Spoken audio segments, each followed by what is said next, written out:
விதைகள் இயக்கம் இது மண்ணிற்கு மக்களுக்குமான விதைகளின் குரல். தொடர்ச்சியாக அனைத்திந்திய அண்ணா திராவிட முன்னேற்ற கழகத்தின் மீது தென் தமிழகத்துல பல அவதூறு கருத்துக்கள் மறைமுகமாக பரப்பப்பட்டு வருகிறது. இதன் பின்னாடி டிடிவி, சசிகலா, ஓபிஎஸ் போன்ற துரோகிகள் மட்டும் கிடையாது, அதிமுகவினுடைய எதிரியான திமுகவும் இருக்கிறது. அங்க இருக்கக்கூடிய சிறு சிறு சாதிய குழுக்களிடம் பணங்களை கொடுத்து இந்த திமுகவினர் அவர்களை அதிமுகவிற்கு எதிராக தூண்டி விடுவது. அது மட்டும் இல்லாமல் சசிகலா, டிடிவி, ஓபிஎஸ் போன்ற குரூப்புகள் அவங்க ஒரு பக்கம் அதிமுகவின் மீது அவதூறுகளை அள்ளி வீசிக்கிட்டு இருக்காங்க.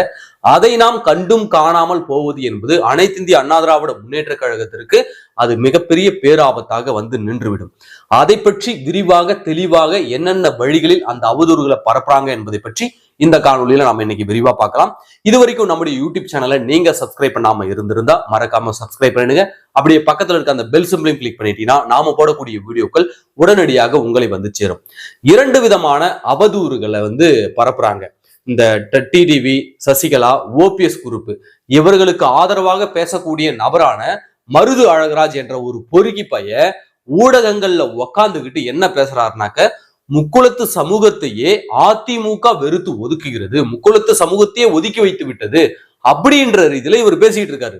அதாவது டிடிவி, சசிகலா, ஓபிஎஸ் இவங்கதான் முக்குளத்து சமூகத்தினுடைய ஒரு பெரும் தலைவர் போலவும், இவங்க மூணு பேரை ஒதுக்கி வச்சதால முக்குளத்து சமூகத்தையே அதிமுக ஒதுக்கி வைப்பது அப்படின்ற ஒரு கருத்தை இவனுங்க பரப்ப பாக்குறானுங்க. அப்படி ஒரு பிம்பத்தை இவனுங்க சமூக வலைதளங்கள்ல கட்டமைக்க பாக்குறானுங்க. தொடர்ச்சியாக புதிய தலைமுறை ஊடகம் அந்த மருது அழகராஜ் என்ற பொறுக்கி பயல கூட்டு வந்து உட்கார வச்சுட்டு தொடர்ச்சியாக அதிமுகவிற்கு எதிரான கருத்துக்களை, எடப்பாடி பழனிசாமிக்கு எதிரான கருத்துக்களை அவனை பேச விட்டு வேடிக்கை பார்த்துக்கிட்டு இருக்கு.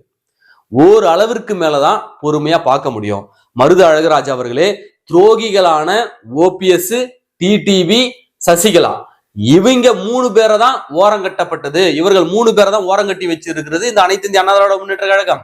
உங்களை ஓரம் கட்டி வைக்கல, உங்கள் மீது மதிப்பும் மரியாதையும் இருக்கிறது. நீங்க நல்லபடியா அதிமுகவில் வந்து மீண்டும் இணைந்தால் ஏற்றுக்கொள்வதில் எந்த விதமான தயக்கமும் கிடையாது. ஆனால் அந்த மூன்று துரோகிகளின் பின்னாடி நின்று கொண்டு இப்படி ஒரு அவதூறு கருத்துக்களை நீங்க பேசிக்கிட்டு இருந்தீங்கன்னா அப்புறம் கோத்தாங்கம்மான்னு அப்புறம் கேட்க ஆரம்பிச்சிருவோம். அப்போ ஒரு லிமிட் இருக்கு. நீங்க தொடர்ச்சியாக அதிமுக தலைவர்களை இழிவுபடுத்தி அதிமுகவின் மீது அவதூறு பரப்பக்கூடிய வேலையை பார்த்துக்கிட்டு இருந்தீங்கன்னா அதை பார்த்து கொண்டு எங்களால சும்மா இருக்க முடியாது. அதை முதல்ல நீங்க உணர்ந்து கொள்ளுங்க. சரி, ஓபிஎஸ் அவர்களை முதலமைச்சர் பதவியிலிருந்து விரட்டி விட்டது யாரு? எடப்பாடி பழனிசாமி விரட்டி விட்டாரா?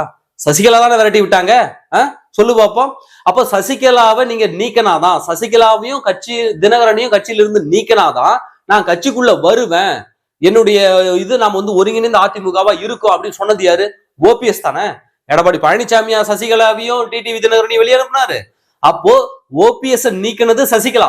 முதலமைச்சர் பதவி வந்து எழுதி கொடு அப்படின்னு சொல்லிட்டு ஓஎஸ் கார்டன்ல ஓபிஎஸ் முட்டி போட வச்சு ஓபிஎஸ் கிட்ட கைப்பட ராஜினாமா கடிதத்தை எழுதி வாங்கினது யாரு? சசிகலாவும் டிடிவி தினகரனும். அவங்க கிட்ட லெட்டர் எழுதி கொடுத்துட்டு இவரு போய் நான் தியானம் இருக்க போறேன், நீதி போர் நடத்த போறேன் அப்படின்னு சொல்லிட்டு அம்மாவினுடைய சமாதியில உட்காந்து தியானம் மேற்கொண்டாரு ஓபிஎஸ். இந்த வரலாறு என்ன மறந்துட்டீங்களா? அதன் பிறகு அந்த சசிகலாவையும் டிடிவியும் நீக்கினாதான் நான் அதிமுகக்குள்ள வருவேன், அப்பதான் ஒன்றுபட்ட அதிமுக இருக்குன்னு சொல்லி எடப்பாடி பழனிசாமி அவர்களுக்கு நெருக்கடி கொடுத்து சசிகலாவையும் டிடிவியும் நீக்க வச்சது யாரு? ஓபிஎஸ். அப்ப துரோகிங்கடா, நீங்களாம் பச்சை துரோகிங்க. உங்களை நீங்களே சதி செய்து நீக்கிக்கிட்டு அந்த பழியை தூக்கி எடப்பாடி பழனிசாமி மேல போடுறீங்க. அப்ப இந்த மருது அழகராஜா இந்த பொறுக்கி பையன் நீ யாரு மேல பாயணும்? போய் சசிகலா மேலையும் டிடிவி தினகரன் மேலையும் ஓபிஎஸ் மேலையும் போய் பாயி. அப்ப நீங்க உங்களுக்குள்ளே உள்ளடி சட்டம் நடத்திக்கிட்டு நீங்க ஒருத்தனை காட்டி கொடுத்து நீங்க ஒருத்தனை பிரிச்சு வச்சுக்கிட்டீங்க. ஆனா பழிய தூக்கி எடப்பாடி பழனிசாமி மேல போடுறீங்க. என்னடா நியாயம் இது? இது பத்தாதுன்னு சொல்லிட்டு இவங்க மூணு பேரை நீக்கி வைத்ததால, இந்த துரோகிகளை நீக்கி வைத்ததால என்னமோ முக்குளத்து சமூகத்திற்கே அதிமுக எதிராக செயல்படுகிறது அப்படின்ற ஒரு பிம்பத்தை இந்த மருது அழகராஜா கட்டமைக்க பார்க்கிறான். ஆனால் உண்மை என்ன? இன்றைக்கு சட்டமன்ற எதிர்கட்சி துணைத் தலைவராக இருக்கக்கூடிய ஆர்பி உதயகுமார் யார்? தென் தமிழகத்தில் கிட்டத்தட்ட ஒரு 4 அமைச்சர்கள் இருக்கிறாங்களே, முக்கியமான அமைச்சர்கள். அவர்கள் எல்லாம் யாரு? அப்போ முக்குளத்து சமூகத்திற்கு எங்கடா பிரதிநிதித்துவம் குறைஞ்சு போயிடுச்சு அதிமுகவுல? அப்போ இல்லாத ஒன்றை இருப்பது போல ஒரு பிம்பத்தை கட்டமைச்சு அதிமுகவின் மீது அவதூறு பரப்பிக்கிட்டு இருக்க அனைத்து சமூகத்தினருக்குமான கட்சியாக அனைத்து இந்திய அண்ணா திராவிட முன்னேற்ற கழகம் இருக்கிறது. அனைத்து சமூகத்தையும் அரவணைத்து செல்லக்கூடிய ஒரு இயக்கமாக அதிமுக இருக்கிறது. எடப்பாடி பழனிசாமி அவர்கள் நடந்து கொண்டிருக்கிறார். அவர் மீது அவதூறு பரப்புறீங்கன்னா அதை பார்த்து கொண்டு சும்மாக இருக்க முடியாது. இது ஒரு அவதூறு. இன்னொரு அவதூறு என்ன அப்படின்னாக்க, வன்னியர்களுக்கு 10.5% இடஒதுக்கீடு கொடுக்கப்பட்டதால் அதிமுக முக்குளத்து சமூகத்திற்கு எதிராக நின்று விட்டது, முக்குளத்து சமூகத்திற்கு துரோகம் இழைத்து விட்டது அப்படின்னு சொல்லிட்டு இந்த திமுக காரணங்க குட்டி குட்டி லெட்டர் பேட் கட்சி இருக்கும்ல, லெட்டர் பேட் சங்கங்கள் இருக்கும்ல, அந்த சங்கங்களுக்கு எல்லாம் திமுக ஃபண்ட் பண்ணி முக்குளத்து சகோதரர்கள் மத்தியில ஒரு பொய் பிரச்சாரத்தை கட்டவிழ்த்து விட்டு இருக்கிறானுங்க. முக்குளத்து சொந்தங்களே ஒன்றை நாங்க கேட்கிறோம், வன்னியர்களுக்கு இந்த 10.5% இடஒதுக்கீடு என்பது அவர்கள் கேட்டோடனே எடுத்து கொடுக்கப்பட்டு விட்டதா? கிட்டத்தட்ட 40 ஆண்டு கால போராட்டம் அது, அரை நூற்றாண்டு போராட்டம் அது. வன்னியர்களுக்கான இடஒதுக்கீடு வேணும்னு சொல்லிட்டு அவன் உன்னுடைய சகோதரன் இல்லையா? சொல்லுங்க பாப்போம். அவன் இந்த மண்ணில் பிறந்தவன் இல்லையா? இந்த மண்ணிற்கு உன்னை போல அவனும் ஒரு சொந்தக்காரன் இல்லையா?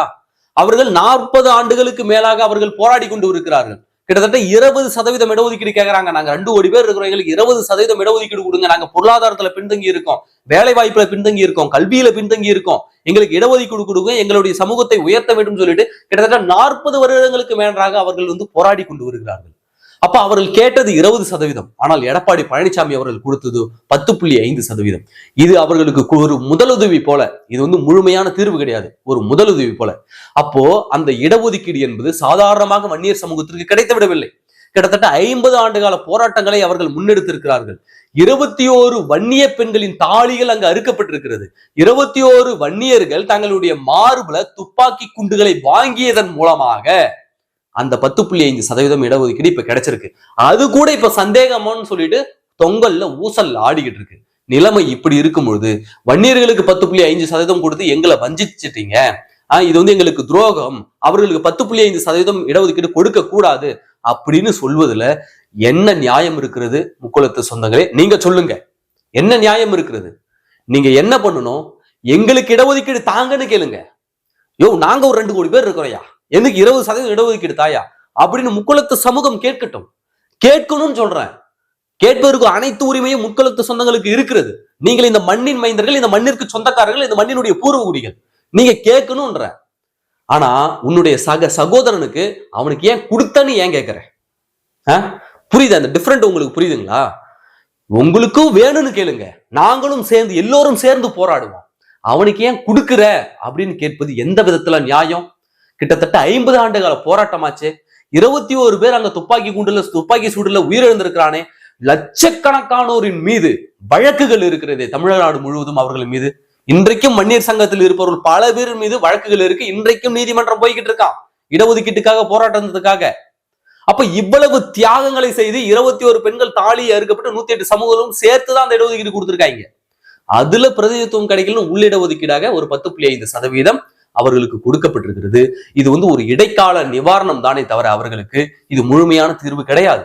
அப்ப நீங்களும் கேளுங்க, எங்களுக்கும் தாயா, நாங்க 2 கோடி பேர் இருக்கிறோம் ஐயா, எனக்கு இல்லாத உரிமை வேற யாருக்கையா இருக்கு? எனக்கு ஒரு 10.5% தான், எனக்கு ஒரு 15% தான் அப்படின்னு நீங்களும் கேளுங்க. உங்களுக்காகவும் சேர்ந்து அனைவரும் சேர்ந்து போராடுவாங்க. அதை விட்டுட்டு உன்னுடைய சகோதரனை பார்த்து அவனுக்கு ஏன் இடஒதுக்கீடு கொடுத்த, அவனுக்கு கொடுக்காத அப்படின்னு சொல்றதுல என்ன விதமான நியாயம் இருக்கிறது? நீங்களே சொல்லுங்க பாப்போம். நீங்கள் கேளுங்கன்னு சொல்றோம். உங்களுடைய உரிமை நீங்களும் கேளுங்க, போராட்டம் பண்ணுங்க. அப்படி இல்லையா ஒரு அகிம்சை வழியிலேயாவது ஒரு உண்ணாவிரதமாவது பண்ணுங்க. பண்ணி எங்களுக்கு இடஒதுக்கீடு தாங்க, நாங்களும் பொருளாதாரத்துல கீழே தான் இருக்கிறோம், எங்களுடைய பிள்ளைகளும் படிக்கணும், அதிகாரத்திற்கு வரணும் அப்படின்னு சொல்லிட்டு நீங்களும் போராடுங்க. அதை விட்டுட்டு துரோகிகள் கூடவும் எதிரியான திமுகவினர் கூடவும் சேர்ந்துகிட்டு அவர்களுடைய அவதூறு பிரச்சாரங்களுக்கு நீங்கள் பலியாகி விட வேண்டாம் என்பதுதான் எங்களுடைய கோரிக்கை. அப்போ இப்படிப்பட்ட ஒரு பிம்பம் முக்குளத்து சமூகத்தின் வாக்கு அதிமுகவுக்கு கிடையாது, முக்குளத்து சமூகம் அதிமுகவுக்கு எதிராக நிற்கிறது என்ற ஒரு பிம்பத்தை கட்டமைக்க இந்த ஓபிஎஸ் குரூப் வகையறாக்கள், இந்த அழகு மருதராஜ் போன்ற ஒரு பொறுக்கி பயல்களை வைத்துக் கொண்டு இது போன்ற ஒரு கேவலமான கீழ்த்தரமான பிரச்சாரத்தை மேற்கொண்டிருக்கிறது. இந்த பக்கம் திமுகவும் அந்த சின்ன சின்ன குட்டி குட்டி சங்கங்களுக்கு ஃபண்ட் பண்ணி அவங்களையும் எதிராக பேச வைக்கிறது. ஆனால் கள யதார்த்தம் என்ன? தென் தமிழகத்துல ராமநாதபுரத்துல அவ்வளவு கூட்டம் கூடுகிறது எடப்பாடியாருக்காக, எடப்பாடி பழனிசாமியினுடைய பேச்சை கேட்பதற்காக. அப்ப அந்த மக்கள் மத்தியில எப்படி அந்த கீழ்நிலையில் இருக்கக்கூடிய மக்கள் மத்தியில அதிமுக இன்னும் வலுவாக தான் இருக்கிறது. இரட்டை எல்லையை இன்னும் அவர்கள் மறந்து விடவில்லை. அவர்களுக்கான உரிமையும் நிச்சயம் எடப்பாடி பழனிசாமி அவர்கள் வழங்குவார். உங்களுடைய கோரிக்கையை நீங்க எடப்பாடி பழனிசாமி கிட்ட வைங்கன்னு தான் நாங்க சொல்றோம். அதனால் உங்கள் சகோதரனை எதிரியாக பார்க்காதீங்க. உங்களுக்கான உரிமைகளை நீங்களும் கேட்டு பெறுங்கள். வன்னியர் சமூகம் எப்படி போராடி அவர்களுக்கான இடஒதுக்கீடு கேட்டு வாங்கினச்சோ அதே மாதிரி நீங்களும் போராடி உங்களுடைய பங்கை நீங்க கேட்டு வாங்குங்க. இந்த எதிரிகளினுடைய அவதூறு பிரச்சாரங்களுக்கு விலை போய் விடாதீர்கள். இந்த எதிரிகளுடைய அவதூறு பிரச்சாரங்களை நீங்கள் நம்பி விடாதீர்கள். அவர்களுடைய அவதூறு பிரச்சாரங்களை நம்பி இந்த மண்ணிற்கு சொந்தக்காரனான எடப்பாடி பழனிசாமி அவர்களை தோற்கடித்து விடாதீர்கள். அப்படி என்பதுதான் எங்களுடைய கோரிக்கையாக இருக்கிறது. அது மட்டும் இல்லாமல் இந்த திமுக தமிழர்களை பிரித்தாளக்கூடிய ஒரு சூழ்ச்சியை தொடர்ச்சியாக செய்து கொண்டிருக்கிறது. அதற்கும் பலியாகி விடாதீர்கள். அதிமுக என்ற ஒரு பேர் இயக்கம் அது முழுக்க முழுக்க அனைத்து சமூக மக்களுக்குமான உருவாக்கப்பட்டது. எம்ஜிஆரால் உருவாக்கப்பட்ட இயக்கம் அல்ல அதிமுக. தமிழ்நாடு முழுவதும் இருக்கக்கூடிய ஒரு சாதாரண தொண்டனால் உருவாக்கப்பட்டதுதான் அதிமுக. அனைவரும் இதை தான் சொல்லுவாங்க. அனைவரும் இதான் சொல்லுவாங்க. அதுல எம்ஜிஆர் அவர்கள் இணைந்து கொண்டார். அப்ப இது ஒரு மக்கள் இயக்கம், இது ஒரு மாபெரும் மக்கள் இயக்கம், அனைத்து சமூகத்தினருக்குமான இயக்கம். இதை போய் கவுண்டர் கட்சி, வன்னியர் கட்சி அப்படின்னு பிரித்து பார்ப்பதுல எந்த விதமான நியாயமும் கிடையாது. அப்போ முக்குளத்து சமூகத்தை ஒருபோதும் அஇஅதிமுக ஒதுக்கி வைக்கவில்லை. ஒருபோதும் அவர்களுக்கு எதிராக செயல்படவில்லை. இந்த மண்ணின் மைந்தர்கள் உரிமை கேட்டு போகும்போது அவர்களுக்கு நிவாரணத்தை நிச்சயமாக அதிமுக வழங்கும். அவ்வளவுதான். அதை தான் செய்திருக்கிறது. எனவே இந்த டிடிவி, சசிகலா, ஓபிஎஸ் இந்த 3 திருட்டு கும்பல் இருக்குல்ல, இவனுங்க 3 பேரும் மொத்த தமிழ்நாடு வளத்தையும் சுரண்டி கொடுத்து தின்னுகிட்டு இருந்தானுங்க. அதிமுக என்ற பேர் இயக்கத்தை அழிக்க பார்த்தானுங்க. ஓபிஎஸ் நீக்கினது சசிகலா. சசிகலாவையும் டிடிவியும் நீக்கினாதான் நான் கட்சிக்குள்ள வருவனு நிபந்தனை வைத்தது ஓபிஎஸ். அப்போ இதுல சம்பந்தமே இல்லாம எடப்பாடி பழனிசாமி அவர்களுடைய தலையை உருட்டுவது எந்த விதத்துல நியாயம்? ஒண்ணு. ஓகேங்களா? வன்னியர் சமூகம் கிட்டத்தட்ட 40 ஆண்டுகளுக்கு மேலாக இடஒதுக்கீட்டு போராட்டத்தை முன்னெடுத்து வருகிறது. இப்படிப்பட்ட சூழல்ல அவர்களுக்கு ஒரு இடைக்கால நிவாரணத்தை எடப்பாடி பழனிசாமி வழங்கி இருக்கிறாரு. உங்களுக்கும் நீங்கள் கேட்டு பெறுங்கள். அவர்களுக்கு கொடுத்தது தப்புன்னு சொல்லாதீங்க அப்படின்ற மாதிரி சொல்லிக்கிறோம். இதை நீங்கள் பகுத்துண்டு, நீங்கள் ஆராய்ந்து, நீங்கள் ஒரு முடிவை நீங்க எடுங்க. நீங்கள் முடிவெடுங்க. இதன் பின்னாடி என்ன மாதிரியான அரசியல் நடக்கிறதுன்னு சொல்லிட்டு அதிமுகவின் மீது பரப்பக்கூடிய அந்த அவதூறுகளுக்கு நீங்கள் மயங்கி விடாதீர்கள் என்பதுதான் எங்களுடைய முதன்மை கோரிக்கையாக இருக்கிறது. நன்றி.